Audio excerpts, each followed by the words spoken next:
Be the minority because the majority is overrated. We're living in a day and age right now where so many people, they bow down to the culture. And we just start doing what the crowd is doing, whatever the crowd says to do. So many of us, we're just doing things that we don't even agree with or believe in simply because our friends are doing it. The only problem with that notion is that your friends don't have the life that you want. I've gotten rid of all things, people, and situations that no longer belong. I love myself too much to allow people, things, and situations that are dysfunctional to stay in and around my life. You got to surround yourself with people who have talents and skills, not just people who love you. I'm glad you love me, but loving me won't bring these fish in. I want to know, can you carry some weight? I'm talking about somebody who can carry the weight when the net is about to break. You are carrying so much weight and so much responsibility that you are at the breaking point. And you can't even tell anybody that you're at the breaking point because you have a Superman complex and you're trying to be there for everybody. But the reality is the weight of what you're doing is breaking your nets. What's important is that where I am right now, that I live life and I experience my life fully.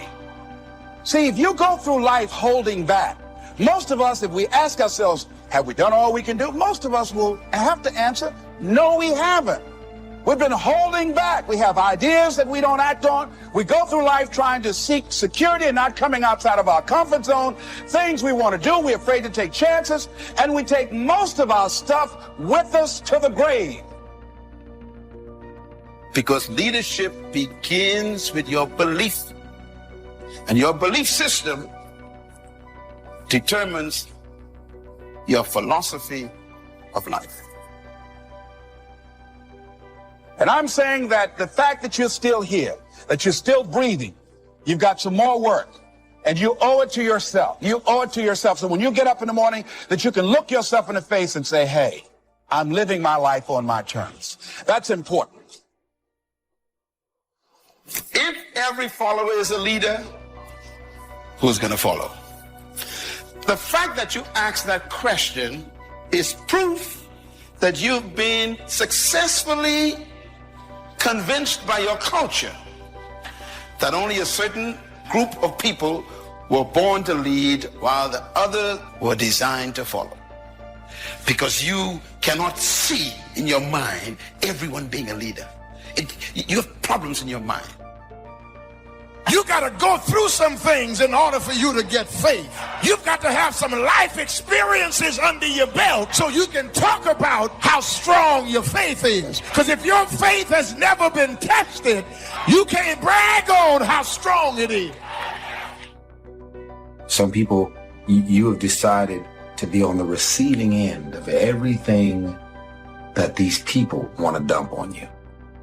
When you still carry your history, you are afraid of success because you may lose your friends who ain't going nowhere.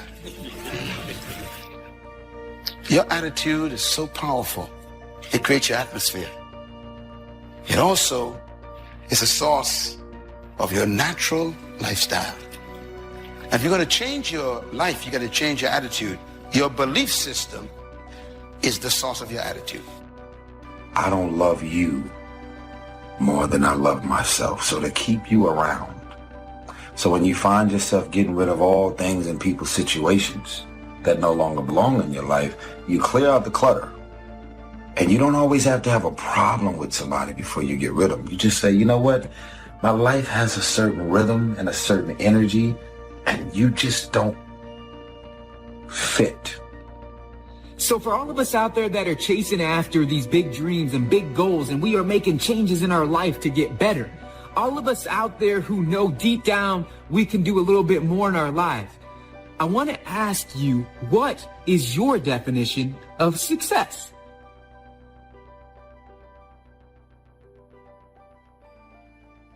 What we do not somehow capture today is lost forever. There are a lot of things in life that we can trust, but my experience has taught me that the human memory is most definitely not one of them. How many times as we go through the day do we come across a good idea, a unique quote, an interesting piece of information, or even a significant personal discovery? And each time we do, we mentally say to ourselves, I must remember that. Now, I'm willing to admit here that the human mind is a remarkable thing, but I also know from experience that the human memory leaves a lot to be desired.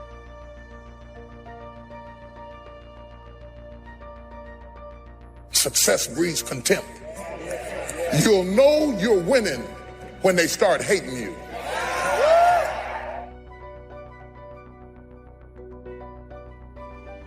Because if you're not facing resistance, maybe it's an indication that you're going in the same direction as your enemy. If nobody's hating you over it, it's not big enough. You'll know it's big enough when they start hating you for it. And nothing you do satisfies them. And nothing you do calms them down. That's a sign that you're getting ready to get in a net-breaking blessing. Do you define yourself by your emotions? Do you define yourself by your status? Do you define yourself by your lowest point? Do you define yourself by your highest achievement? All of that is dangerous. Because the moment you start believing that you are what you do or you are what you went through, there's a bleeding on the inside that happens when your sense of self-worth flows from what you do and what you go through. There are so many sources of insight and inspiration all around us. Good ideas flow in abundance from sermons and lectures, from books and magazines, television documentaries, business meetings, and conversations. But obviously, for you to capture the ideas, it is essential that your journal always be at your side. Let other people sit there thinking they can remember it all.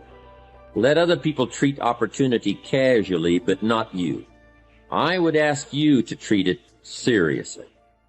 Let other people wonder at the end of their lives where it all went wrong, but not you.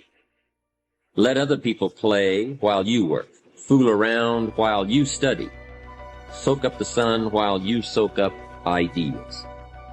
10 years from now, they'll still be trying to figure out how to pay the bills, or wondering why their marriage isn't working out, or why they don't seem to be getting ahead professionally, but not you. Life always rewards the serious students for their labors. So, since we all know that it's nearly impossible for most of us to remember the exact phrasing of an inspiring line, or the specific details of a business conference over an extended period of time, we've got to get serious about capturing it now. Generally, if we wait until the end of the day to describe events and happenings and conversations in our journals, the specific details have already escaped us. At best, we are left with scattered fragments, and it's hard to build an exciting future from mere bits and pieces of the past and present. So I would encourage you to get it all down as it comes your way. Financial ideas, personal development ideas, time management ideas, family ideas, business ideas. Everything you have the good fortune to come across. If an idea is worth listening to, worth reading, worth remembering, then it is also worth capturing in your journal. And there are many reasons for making the effort to capture good ideas, not the least of which is the fact that the simple act of writing something on paper helps to etch the idea more firmly in our conscious minds. To hear it, or see it, or read it is one thing. To take the time and make the mental effort to capture it with paper and pen is so much more. Second, every idea has its time and place. As Victor Hugo once wrote, there is one thing stronger than all the armies in the world, and that is an idea whose time has come. Perhaps the ideas you capture today will not have any specific meaning or purpose in your life at this moment, but ultimately at some future point in time when you march into battle, the armory of ideas you have carefully and conscientiously assembled over the years will serve you well. As we collect a variety of thoughts on any given theme or subject, there is a tendency for these individual ideas to come together and form themselves into a whole new idea. The successful human being is one who has learned to diversify his interests and gather knowledge from a variety of sources. Gather enough good ideas in one area of life, and you will form a solid block. Gather enough solid blocks together, and you can construct a whole new life. Remember, failure more often than not is attributable to lack of information about how to succeed. Next, by taking the time to capture and assemble information in our journals, we now have the added benefit of being able to review these ideas whenever we wish.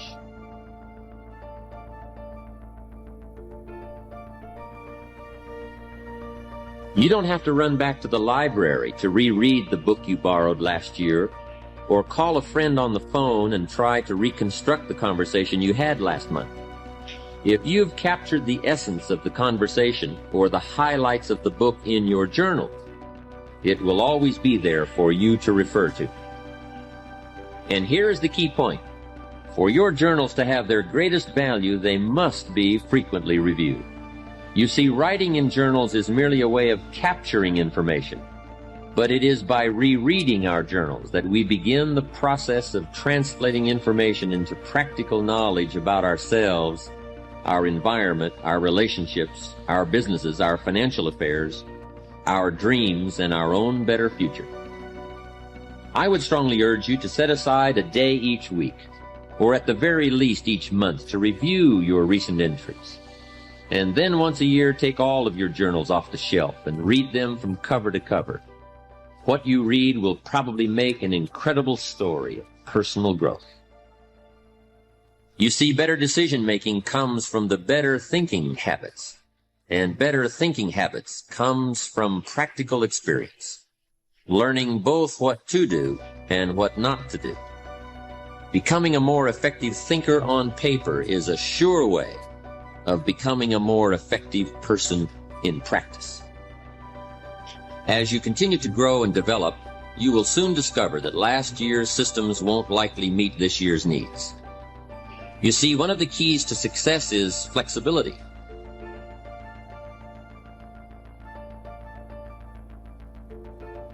We must always be on the search for more effective methods to facilitate and accommodate new ideas.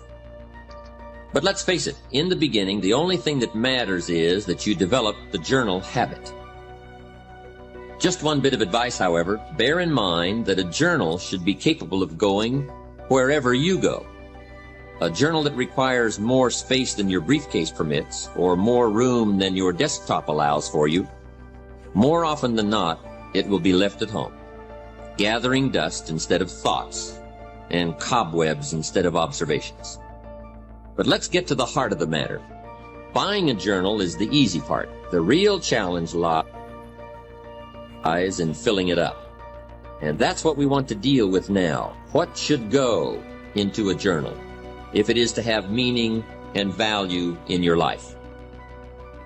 Perhaps the best way to answer this question is to consider the purposes and functions of a journal. Once the matter of why we should write is clear, then the what we should write will become immediately apparent. One of the unique characteristics of a journal is that it offers you an effective way to figure it all out.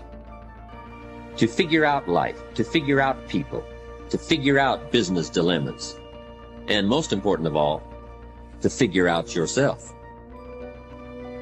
Even though you are describing your problem, your challenge, your life, your uncertainty, and your indecision, the fact that you are writing about it, as opposed to mentally pondering it, creates a space between you and the problem. It is within this space that solutions have room to grow. Anything worthwhile is going to be uncomfortable. Any goal that you want to achieve that's worthwhile in your life require all-in effort. All in. We've got to be all in on our ventures. If you're in a game, make sure you're in it all the way, and then that game will be your game. we all have weakness. We all have gaps. We all have issues. We all have struggles. And the first step to working your weakness is admitting your weakness. How many know denial is dangerous? Just because you ignore it doesn't mean it's going to go away. But many times we conceal things and we cover things up because we're concerned that if we'll expose it, we're going to be embarrassed. Have you ever felt exposed before? So if you want to do something, if you thought about something you want to do, take it head on. Decide that you're going to start looking at it, start doing research on it, start tackling it, start becoming involved in whatever and wherever it might lead you to begin to explore the possibilities in that particular thing that you're seeking so that you can begin to learn all you can about it. Decide that you're going to face it, that whatever shortcomings you have, that you're going to strengthen yourself there. Whatever training that's required, that you're going to go get that training. The George Washington Carver would say, do what you can, where you are with what you have, and never be satisfied. S.B. Fuller used to say, and you heard Joe Dudley talk about, always strive to be more than that which you are. Yeah, don't get satisfied with yourself. Always know that wherever you are, you can enjoy more, that you deserve more. Why you can't begin to live life on your terms.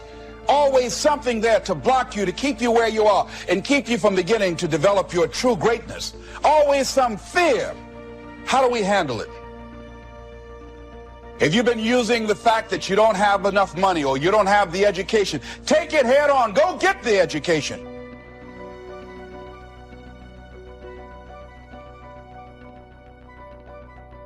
But look at what they've done to you. They've made you an employee. And they told you where you can be employed and where you cannot be employed. And then they restrict how far you can rise in that employment. Living my life on my terms. That's important. Not to give up on your dream, not to give up on yourself. Now, are there going to be some moments when you want to give up? Yes. Will there be some moments when it's going to seem like it's impossible? The disappointment that you're experiencing, that you're going to say, it's not worth it? Yes, that's going to be right there for you. It's going to be in your face. When you start grinding, when you start waking up early, when you start keeping your word to yourself, to your boss, when you going to 120, when you all in by any means necessary, you start seeing stuff and you start experiencing stuff and you start having stuff that people who are not doing that, they never get. And I promise you, when I go out, I will be the best version of me. When I go out with my son, with my daughter, and with my wife saying, our husband gave 120%. And until your thinking change, you are contaminated leadership. They've never heard such a level of teaching on leadership. Why? Because unless your mind changes, you will never become a leader. Attitude determines your limitation, which means that your belief system determines how far you go. You can never lead beyond your attitude and your belief system. And that's why your life is what you think it should be and exactly what it is. Attitude is the manifestation of your personal philosophy. So you've got to decide, wait. Even if things don't work out, even if I experience defeat, a failure, that does not make me a failure. It's a difference between failing and being a failure. If things don't work out, if you don't produce the results you want, that's all. But don't confuse who you are with the results that you produce. Be transformed by changing the way you think, because my thoughts control my life. Your feelings don't shape your life. Your beliefs do. And it doesn't even have to be true. If you believe it, it's going to shape your life. And a lot of you were taught things as a kid about you that just weren't true. And years later, you're still acting on false information.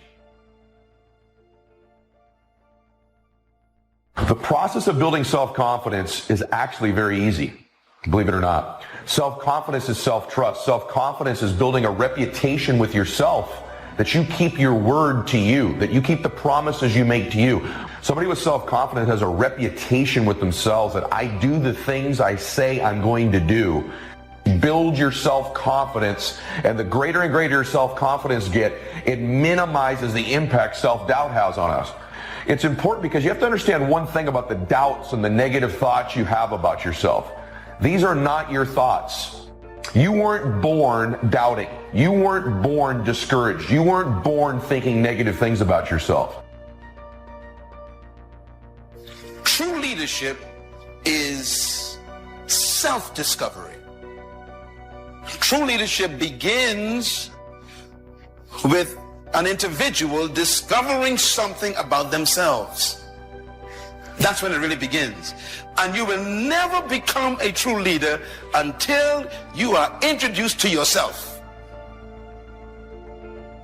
Don't do that. Be quiet. Sit down. Be a good boy. Be a good girl. Maybe it was criticism you received as a little one that you may not even remember to this day. Those were thoughts that were placed in you and given to you by an external source at some time in your life. It could even be our parents. It could have been a school teacher. It could have been ridicule at school from other children. But when you were young in your formative years, these negative thoughts about yourself were planted in you by an external source. When I meet someone who is not self-confident, I know this is someone who has consistently made promises to themselves they've not kept. They've started a diet and done it for a while but not kept it. And so they have a process and a habit in their life more often than not of not keeping the promises they don't make to other people. They don't keep the promises they make to themselves.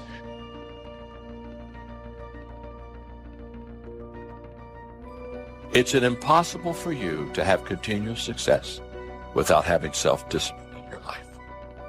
Impossible. And my greatest challenge as a leader is your greatest challenge as a leader. And that is every day keeping people climbing. Because they don't want to climb. They want to coast to success. I just want to tell you, don't let this chapter that you're going through make you in your story. Don't let depression lie to you and tell you that you're not enough, that tells you that there's no more better days, that tells you that your best days are behind you, that tells you you're a nobody, that tells you that you're better off dead. Don't let it lie to you, because it's been lying to you so long that you're starting to believe that's true. You're starting to live that out. And they just kind of hope that if they're at the right place at the right time, something wonderful will happen to them. Everything worthwhile is uphill. All the way, not partially uphill. And the challenge that we all have is we don't mind climbing uphill for 3 or 4 days, as long as we can coast for a couple. Stuck in there as a firm belief. That's why we have to guard our beliefs so preciously, because our mind goes to work on finding these legs, these references, which are real experiences in our life, to prove to us that that belief is true. And so although you may believe it to be true about you, these doubts and negative thoughts you have, these were not your original thoughts.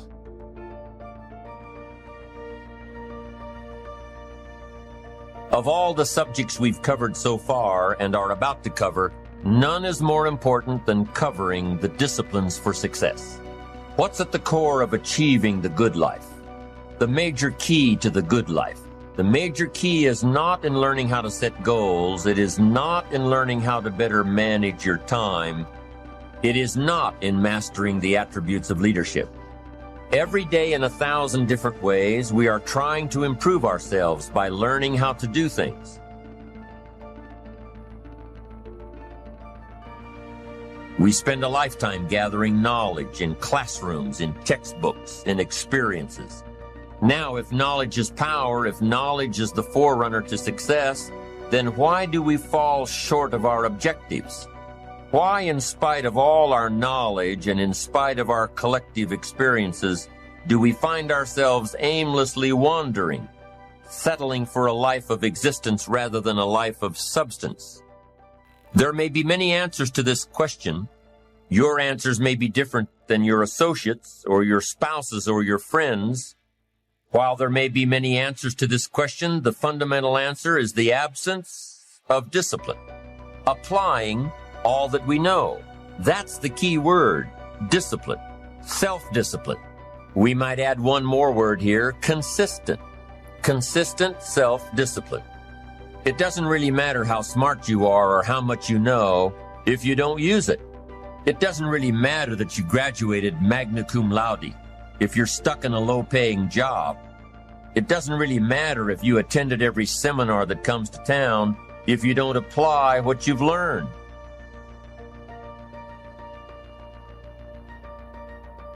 Better than knowledge is applied knowledge. And once we've applied our knowledge, we must study the results of that process. Apply our knowledge, study the results. Refine our approach. Finally, by trying and observing and refining and trying again, our knowledge will inevitably produce worthy results, admirable results. And with the joy and results of our efforts, we continue to apply, to learn, to observe, to fuel our ambition with the positive reinforcement of continued progress. Pretty soon, we'll find that we're swept into a spiral of achievement, a vertical rise to success. And the ecstasy of that total experience makes for a life of triumph over tragedy, dullness, and mediocrity. But for this whole process to work for us, we must first master the art of discipline, self-discipline, consistent self-discipline. It takes consistent self-discipline to master the art of setting goals, to master the art of time management, to master the art of leadership, to master the art of parenting and relationships. If we don't make consistent self-discipline part of our daily lives, the results we seek will be sporadic and elusive. It takes a consistent effort to truly manage our valuable time, or we'll be consistently frustrated. Our time will be eaten up by others whose demands are stronger than our own.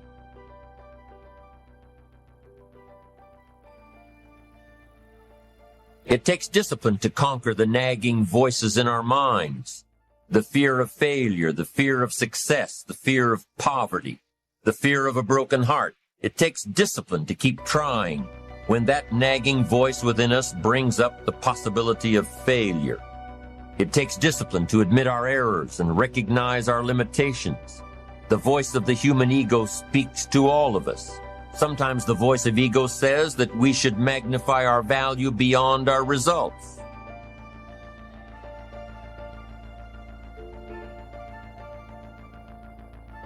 It leads us to exaggerate, to not be totally honest.